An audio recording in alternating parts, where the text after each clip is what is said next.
Welcome back to the deep dive. Today we're going to kind of explore a topic that I think a lot of people can relate to, and that's this kind of age-old puzzle in relationships hmm about how to balance the need for independence with the desire for connection, It's interesting you bring that up because, especially in long-term relationships, right? yeah, You absolutely. want to feel close but not Yeah. suffocating, Right. independent but not like you're drifting apart. Exactly. So Yeah. we've got a stack of research Yeah. and some fascinating perspectives to kind of try to help us map out this tricky territory.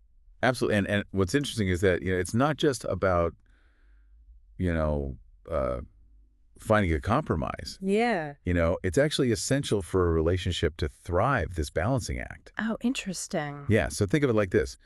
Imagine two trees growing side by side. Okay. Their roots intertwine, and that's providing support, Yeah. but their branches reach out in different directions, experiencing the world in unique ways. Okay. That's a really cool visual. But I mean, if you take that analogy a little bit further, too much intertwining and those trees might struggle to even get enough sunlight. Exactly. And that's where this concept of boundaries comes in. Oh, okay. It's about creating that space for individual growth Yeah. while still nurturing the connection. Okay.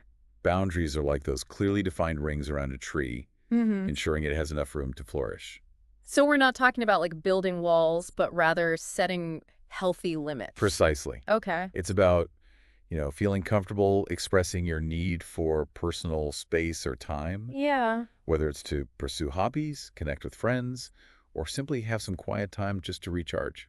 But isn't that kind of, well, selfish? Especially if your partner wants to spend time together and you're saying, nope, need my me time. Well, this is where things get really interesting. Okay. Research has actually shown that having a healthy sense of independence can actually make the relationship stronger. Well, Yeah. When you take time to nurture your own interests and passions, mhm. you actually bring a more vibrant and interesting version of yourself back to the relationship. Oh, wow. Yeah. So it's not just about avoiding burnout for yourself, but it's about feeding your own soul so you have more to bring to the partnership. Right. Think about it. Mm. Would you rather spend time with someone who's constantly depleted and needing to be filled up by you, Yeah.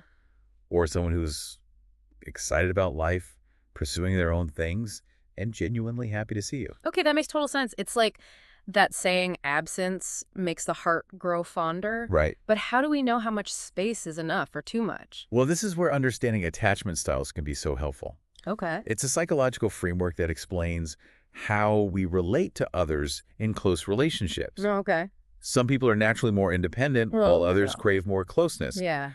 Recognizing your own attachment style and your partner's Hmm. can actually shed light on why you might have different needs for space. So if one person's wired for more independence and the other for more togetherness, is that like a recipe for disaster? Not at all. Okay. It's just information, Okay. a starting point for understanding each other better. Yeah. And that's where clear, open communication becomes absolutely vital. Because let's be real, talking about these things can feel, well, a little scary. What if my partner thinks I don't want to spend time with them or that I don't care?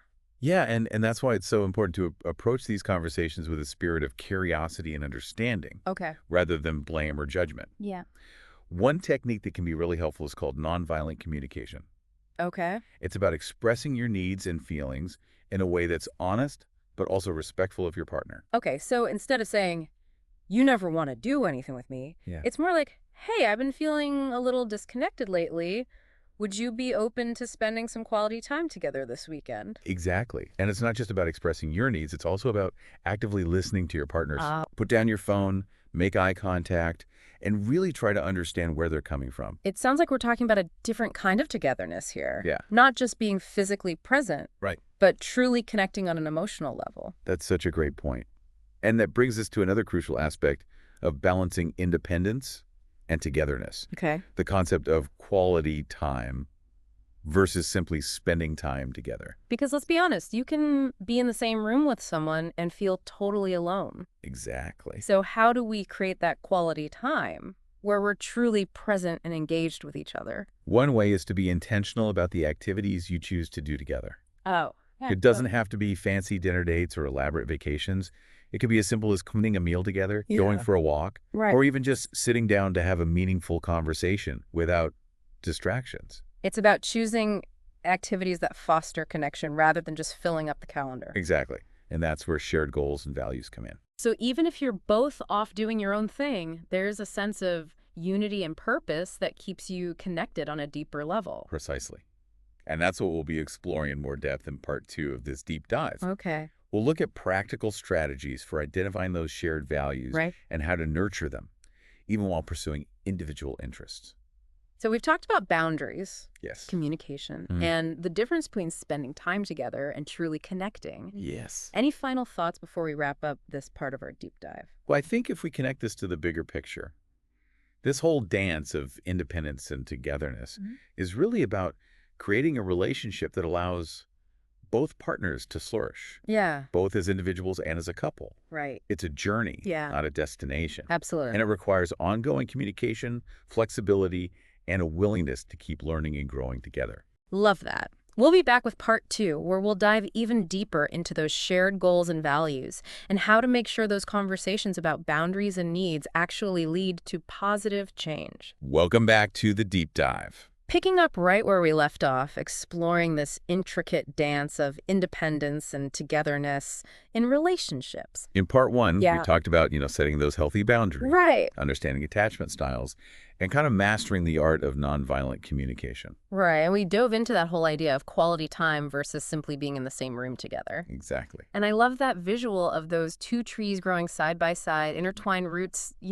for support, but branches reaching out individually. Yeah. But now I'm curious, how do we figure out which direction our branches should grow? Uh-huh. How do shared goals and values play a role in all of this? What's so fascinating here is that shared goals and values can act as a compass guiding both partners, even when they're pursuing individual interests. Okay. It's like having a shared North Star. You may take different paths to get there, Yeah. but you're ultimately heading in the same direction. Okay, that makes sense. Yeah. But what if we're not even sure what our shared goals and values are? Where do we even begin to kind of uncover those? This raises an interesting point. Yeah. One approach is to think about your long-term vision as a couple. Okay. What kind of life do you want to create together? Yeah. Do you dream of, traveling the world, Mm-hmm. building a family, making a difference in your community? So it's about those big picture aspirations, the Yeah. things that light you both up and give your lives a sense of meaning. Exactly. And it's not just about the what, it's also about the how. Okay. What are your shared values when it comes to things like finances, parenting, work-life balance, or personal growth? Right? Do you prioritize adventure and spontaneity or stability and routine? Uh-huh. Are you both passionate about social justice or environmental sustainability? So it's like creating the shared blueprint for the kind of life you want to build together. Yeah. Even if the individual rooms look a little different. I like that. Yeah. And the beauty of this process Yeah. is that it can actually strengthen your individual growth as well. Okay. When you have clarity about your shared values, Uh-huh. it becomes easier to make decisions that align with those values, both as individuals and as a couple. So it's not about sacrificing your own dreams or aspirations, Right. but rather finding ways to kind of weave them into the fabric of the relationship. Exactly. Okay. And it's important to remember that this is an ongoing conversation. Oh, okay. Values can evolve over time. So it's important to check in with each other regularly and make sure you're still on the same page. So how do we make sure these conversations about shared goals and values actually happen? It's so easy to get caught up in the day-to-day and just kind of forget to talk about the bigger picture. You're right. It takes conscious effort. Yeah. One strategy that can be really helpful is to schedule regular check-in dates. Where you set aside dedicated time to talk about, your dreams, Yeah. your fears, and what's important to you. So not just date night, but Right. like a relationship state of the union kind of thing. Exactly. And it doesn't have to be formal or stuffy. Right. You can make it fun and engaging, Yeah. light some candles, Mm-hmm. pour a glass of wine, and create a space where you can both feel relaxed and open. I love that. Yeah. So we've talked about uncovering those shared goals and values, but what if there are areas where we just don't see eye to eye? Right. What if our dreams and values seem totally different? That's where the skills we discussed in part 1, Okay. like nonviolent communication and active listening, become even more crucial. Gotcha. It's about approaching those differences with curiosity rather than judgment and seeking to understand your partner's perspective, Yeah. even if you don't fully agree with it. So it's not about trying to change each other's minds, Right. but rather finding common ground and respecting each other's individual journeys. Absolutely. Okay. And sometimes that might mean making compromises Yeah. or finding creative solutions that honor both of your needs. This is making me think about self-care. Yeah, We talked about it briefly in part one, right. but how does taking care of ourselves tie into this whole dance of independence and togetherness? That's a great transition. Self-care isn't just about bubble baths and face masks. Yeah. It's about nurturing your mental, physical, and emotional well-being. Right. And here's the key. When you take care of yourself, you're actually better equipped to show up fully in the relationship. So it's not selfish to prioritize your own well-being. Right. It's actually an act of love for yourself and your partner. You got it. It's like putting on your own oxygen mask before assisting others. Can't pour from an empty cup. Right. This is making me think about those times when I feel resentful or overwhelmed in my relationship. Yeah. Maybe those are signs that I'm neglecting my own needs. That's a very insightful observation. Yeah. Resentment is often a sign that our own boundaries are being crossed, Yeah. or that we're not prioritizing our own self-care. Mm-hmm. It's a signal to pause, reflect, and make adjustments.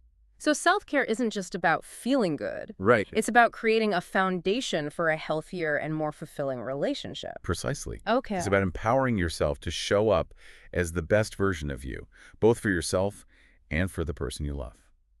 This has been so insightful. Yeah. We've covered a lot of ground, from exploring shared goals and values to the importance of self-care. Absolutely. Any final thoughts for our listeners before we move on to part 3? Well, I think the key takeaway here is that navigating the balance between independence and togetherness is a dynamic process. Yeah. It's not about finding a fixed point, but rather about embracing the ebb and flow, Right. the constant dance of connection and individuality. I love that. Yeah. It's a journey, not a destination. And sometimes the most beautiful dance moves happen when we're a little off balance and have to find our way back to each other. Beautifully said. Yeah. And that's what we'll explore further in part 3. Okay. We'll delve into the practical strategies for maintaining this delicate balance as life throws its inevitable curveballs. Welcome back to the deep dive. We're in the final stretch of our exploration into independence and togetherness in relationships. We've talked about boundaries, communication, shared goals, self-care. It feels like we've covered so much ground. But now I'm wondering, how do we actually put all of this into practice? Right. Life is messy. Yeah. Things change. Absolutely. And sometimes it feels like that balance is constantly shifting under our feet. You're absolutely right. Yeah. Finding that sweet spot isn't a, set it and forget it kind of thing. Yeah. It's an ongoing dance. Yeah. And sometimes we step on each other's toes. Right. Or lose the rhythm altogether. Right. So how do we stay agile? What are some practical strategies for navigating those inevitable bumps in the road? Well, one of the most important things is to remember that flexibility is key. Okay. What worked for you in one stage of the relationship might not work in another. Like what worked when we were dating might not work the same way 5 years into marriage. Right. Or after having kids. Exactly. Life throws curveballs, new jobs, family dynamics, personal challenges. Right. And each of those shifts can impact the balance of independence and togetherness. So how do we adjust? What's our first step when we sense things are kind of out of whack? Communication. Okay. Always. Right. But not just any communication. It's about creating a space where you can both express your needs and feelings honestly and respectfully without fear of judgment or blame. Okay, so we're back to those nonviolent communication skills we talked about earlier. Right. But sometimes it feels like we're just talking in circles, having the same arguments over and over. Yeah. How do we break free from those patterns? That's where taking a step back can be incredibly powerful. Okay. Sometimes those circular arguments are a sign that we're stuck in our own heads. Yeah. Focusing on what the other person is doing wrong instead of trying to understand their perspective. So it's about shifting from blame mode to curiosity mode. Precisely. Okay. And one technique that can be really helpful is called mirroring.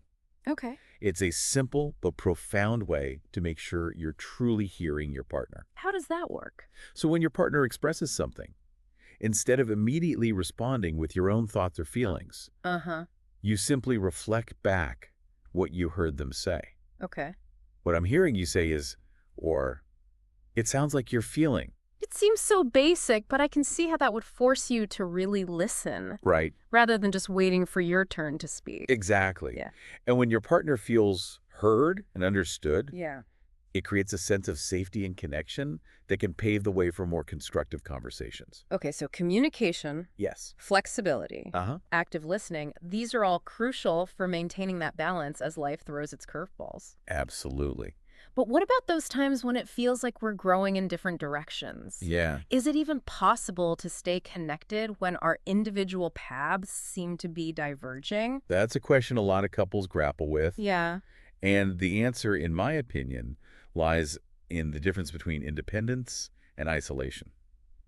Okay, I'm intrigued. Yeah. Break that down for me. So independence is about having your own interests, Okay. pursuing your passion, Yeah. and maintaining a sense of self outside of the relationship. Right.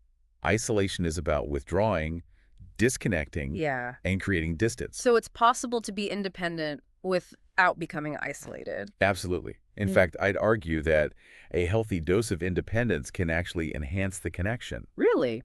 Yeah, when both partners are pursuing their own growth, Yeah. they bring more energy and vitality to the relationship. It's like those two trees again. They might have branches reaching in different directions, but their roots are still intertwined, providing nourishment and support. Exactly. Yeah. And sometimes those branches might even intertwine with other Oh, trees, wow. creating a beautiful interconnected web. That's a great image. Yeah. So it's not about limiting each other's growth, Right. but about celebrating it and finding ways to kind of weave those individual journeys into the fabric of the relationship. Beautifully said. Yeah. And that's what we've been exploring throughout this entire deep dive, Yeah. how to create a relationship that allows both partners to flourish, both as individuals and as a couple. This has been such an insightful journey. It has. I feel like I have a whole new toolkit for navigating the complexities of love and connection. I think it's been my pleasure, Yeah. diving into this topic with you. Yeah. And remember, the most important thing is to approach your relationship with curiosity, Right. compassion, Yeah. and a willingness to keep learning and growing together. And as we wrap up this deep dive, we want to leave you with one final thought. What small act of love can you offer yourself and your partner today to nurture both your independence and your togetherness? Perhaps it's expressing your appreciation for their unique qualities, Yeah. creating a space for shared laughter and connection, Right. or simply giving each other the gift of uninterrupted time to pursue individual passions. Whatever that act may be, may it bring you closer to the love and connection you both deserve. Absolutely. Thanks for joining us on the deep dive. Goodbye.